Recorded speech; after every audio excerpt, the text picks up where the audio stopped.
let's take a walk out here to the Dwarf Cavendish bananas and see what's going on. I have, I think, 3 racks going right now, but I had something neat happen. That one right there is the tallest Dwarf Cavendish I have grown.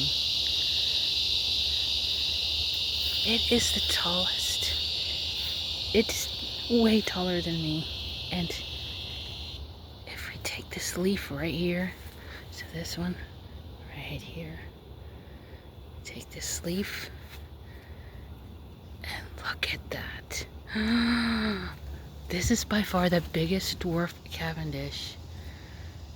I'm so excited to see how big this flower already looks big. You can see them in there. The bananas. So excited.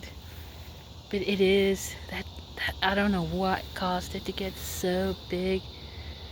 And behind it is my newest, this one here, Musa.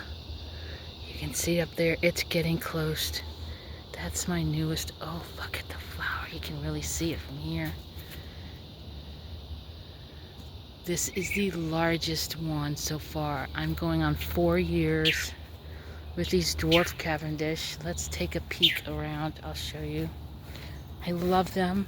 Once I learned what they like, they just keep flourishing and throwing bananas. There's a tiny little rack over there, and there's another one behind.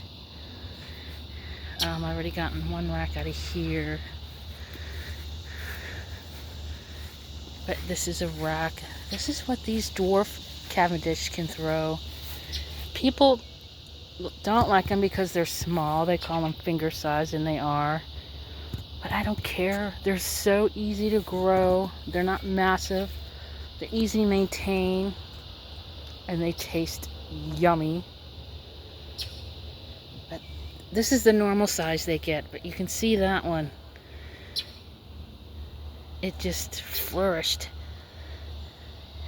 They share with pineapples and papaya, and this papaya is maybe a year old now, and it's just too far up there. And they just love to flourish together. Pineapples, papaya, and banana. Yeah, I'm excited. I will keep updates. See how big that rack gets. It might be the biggest rack yet. So grow something.